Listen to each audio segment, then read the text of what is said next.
तीनों इतने नाराज थे कि आपस में उन्होंने बात तक नहीं की। पेड़ चुपचाप अपने अमरूद नष्ट होते देखता रहा।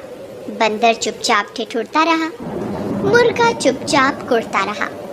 थोड़ी देर में ओले थम गए। बारिश भी रुक गई, पर तीनों में फिर भी कोई बात नहीं हुई।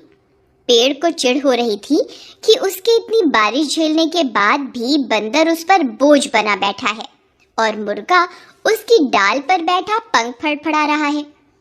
बंदर को गुस्सा आ रहा था कि उसे तो ठंड के मारे सन्नीपात हुआ जा रहा है और पेड़ है कि अब भी उस पर बूंदे टपका रहा है।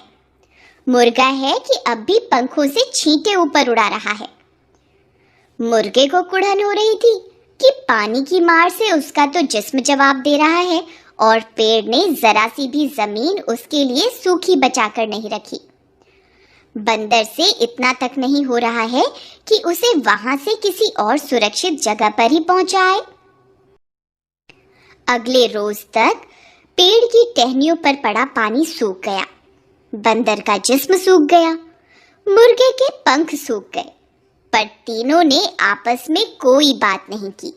पेड़ सोचता रहा, अब आए इन दोनों पर कोई मुसीबत तो देखूंगा अपने को कैसे बचाते हैं। मैं अब इनकी कोई मदद नहीं करूंगा। बंदर भी इसी तरह सोचता रहा और मुर्गा भी। उसी रोज एक कसाई आया। वह मुर्गे की ओर बढ़ा तो पेड़ ने अमरूद नहीं टपकाए। न बंदर ने मुर्गे को अपनी पीठ पर बिठाया, न ही कसाई का थैला उड़ाया। मुर्गा कसाई के थैले में बंद हो गया तो बाकी दोनों ने सोचा, अब पता चलेगा बड़ा मुर्गा बना फिरता था। कसाई मुर्गे को लेकर चला गया। अगले रोज चिड़ियाघर के लोग आए।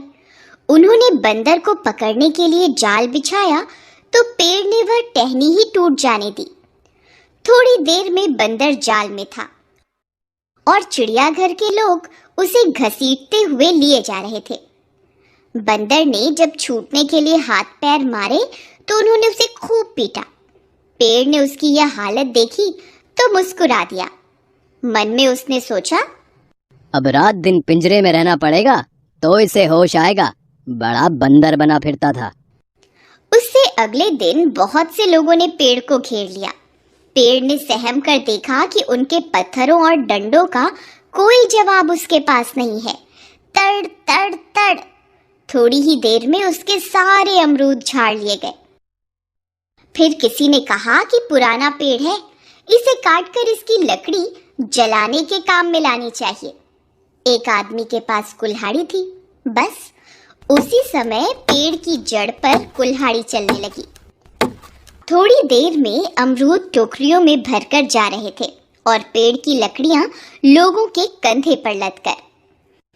एक गिलहरी वहीं रहती थी। मुर्गे, बंदर और पेड़ की आपसी योजना पर वह चकित हुआ करती थी।